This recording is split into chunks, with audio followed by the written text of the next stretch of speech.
Hello, आप सभी मित्रों को मेरा नमस्कार। एक बार पुनः आपका हार्दिक स्वागत करता हूं डॉक्टर कौशलन इंडियन हिस्ट्री चैनल में।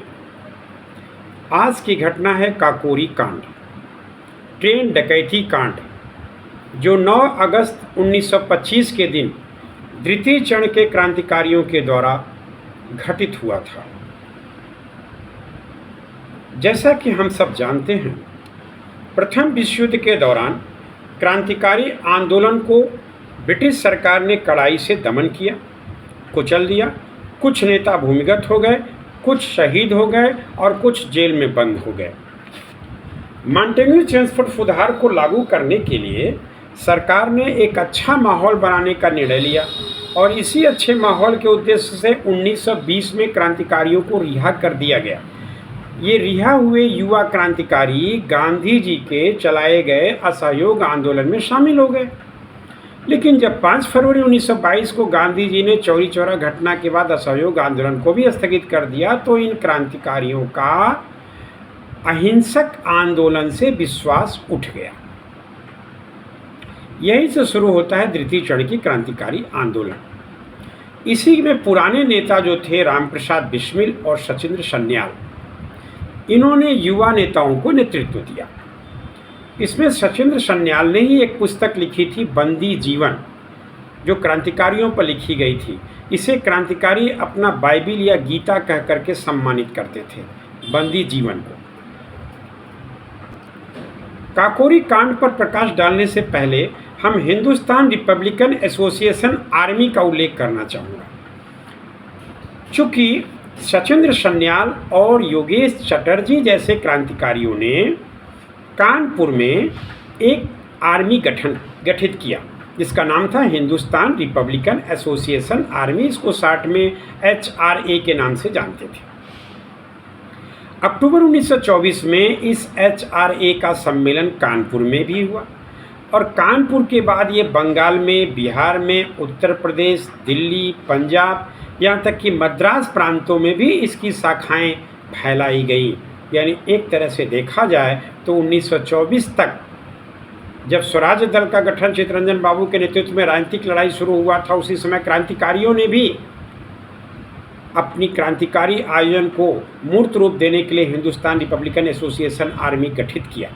और इस आर्मी का उद्देश्य अहिंसक आंदोलन से लोगों का भरोसा उठाना, क्रांतिकारी आंदोलन में भरोसा जगाना, क्रांति के प्रति लोगों को जागरूक करना और ब्रिटिश शासन को उखाड़ फेंक करके स्वदेशी शासन की स्थापना करना ही मुख्य था। अब आते हैं अपने मूल विषय, इसी पृष्ठभूमि में काकोरी कांड पर।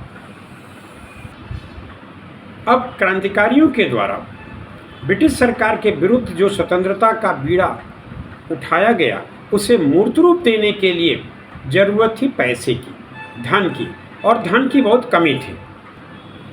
इस धन की पूर्ति के लिए शाहजहांपुर में रामप्रसाद बिस्मिल के घर आपातकालीन बैठक बुलाई गई, जिस बैठक में बिस्मिल ने सरकारी खजाना लूटने का सुझाव दिया और इसे स्वीकार कर लिया गया। हालांकि इसमें किसी की हत्या या कोई हिंसा नहीं था, बस केवल एकमात्र उद्देश्य था सरकारी खजाना को लूटना और देश की आज़ादी के लिए बनाए गए रणनीति को मूर्त रूप देना। इस योजना के बाद हरदोई शहर के रेलवे स्टेशन से रामप्रसाद बिस्मिल के नेतृत्व में हिंदुस्तान रिपब्लिकन एसोसिएशन आर्मी के कुल 10 सदस्यों ने अंजाम दिया था काकोरी कांड को। ये 10 सदस्यों में एक थे रामप्रसाद बिस्मिल, दूसरे अशफाक उल्ला खां, तीसरे मुरारी शर्मा, चौथे बनवारी लाल, पांचवें बंगाल से राजेंद्र लाहिड़ी, छठवें सचिंद्र नाथ बख्शी और सातवें केशव चक्रवर्ती, ये छद्म नाम से थे। आठवें बनारस से चंद्रशेखर आजाद और नवें मनमथ नाथ गुप्त। अंत में औरैया से 10वें मुकुंदी लाल। ये पूरे 10 क्रांतिकारी शामिल हुए हिंदुस्तान रिपब्लिकन एसोसिएशन आर्मी के थे। इन्होंने ही काकोरी कांड को मूर्त रूप दिया। पूरी तैयारी कर लेने के बाद 9 अगस्त 1925 के दिन लखनऊ के पास काकोरी गांव में 8 down Saharanpur Lucknow passenger train को राजेंद्र लाहिड़ी ने चैन खींचकर जंजीर खींचकर रोक दिया। यहीं पर इन क्रांतिकारियों ने खजाने को लूटा। इसी घटना को काकोरी कांड के नाम से जानते हैं। अब काकोरी घटना पर थोड़ा प्रकाश डालना चाहेंगे, जिसमें कि लोहे की बक्स जिसमें कि भरे हुए थे चांदी और नोटों के थैले, वे उठ नहीं रहे थे, लिहाजा अशफाक उल्ला ने उसे हथौड़े से तोड़ डाला और जितने भी धन थे उन्हें चद्दरों में बांध बांधकर गट्ठर बना लिए गए। इस जल्दीबाजी में बंदूक की गोली चलने के कारण एकमात्र अहमद अली धोखे से मारा गया, वरना काकोरी कांड में कोई हिंसा नहीं हुई थी।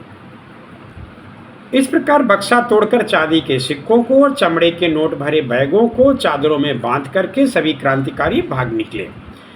दुर्भाग्यवश एक चादर छूट गया जिस पर लगा स्टिकर ब्रिटिश सरकार के हाथ लगा।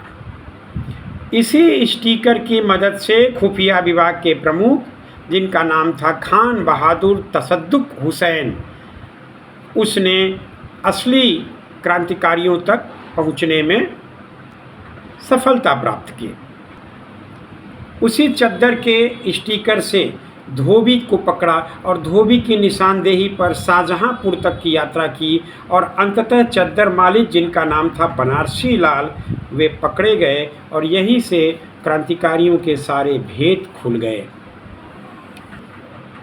काकोरी कांड में कुल 40 संदिग्ध क्रांतिकारियों को पकड़ा गया, क्योंकि इसे ब्रिटिश सम्राट के विरुद्ध एक सशस्त्र विद्रोह का नाम दिया गया था। इन 40 में 15 ऐसे क्रांतिकारी थे जो साक्ष्य न मिलने के कारण छोड़ दिए गए। शेष 25 में 17 ऐसे क्रांतिकारी थे जिनको 5 वर्ष, 10 वर्ष, 20 वर्ष की लंबी लंबी सजाएं दी गई। शेष 8 में 4 को आजीवन कारावास की सजा और 4 क्रांतिकारियों को फांसी की सजा सुनाई गई। 13 जुलाई 1927 को अशफाक उल्ला खां को फांसी की सजा और सचिंद्र बख्शी को आजीवन कारावास की सजा सुनाई गई। हालांकि इससे असंतुष्ट वर्ग यानी क्रांतिकारियों ने 18 जुलाई 1927 को इस फैसले के विरुद्ध अवध चीफ कोर्ट में अपील दायर की। अवध चीफ कोर्ट के मुख्य न्यायाधीश सर लुईस सर्ट थे, जबकि विशेष न्यायाधीश मोहम्मद रजा थे। इनमें राजेंद्र लाहिड़ी, ठाकुर रोशन सिंह, अशफाक उल्ला और राम प्रसाद बिस्मिल शामिल हुए। राजेंद्र लाहिड़ी के वकील केसी दत्त बनाए गए, ठाकुर रोशन सिंह के वकील जयकरण नाथ मिश्र, अशफाक उल्ला के वकील कृपाशंकर हजेला और राम प्रसाद बिस्मिल के वकील लक्ष्मी नारायण मिश्र को बनाया गया था। हालांकि राम प्रसाद बिस्मिल जी ने वकील लेने से इनकार कर दिया और अपनी वकालत खुद किया। इसमें सरकारी वकील जगत नारायण मुल्ला बने। चूंकि काकोरी कांड में जर्मन के बने 4 माउजरों का प्रयोग किया गया था, जिसमें कि एक माउजर पिस्टल जिसके मालिक का नाम था प्रेम कृष्ण खन्ना, उनके शस्त्र लाइसेंस पर खरीदे गए थे। इसीलिए खन्ना को भी 5 वर्ष की सजा मिली।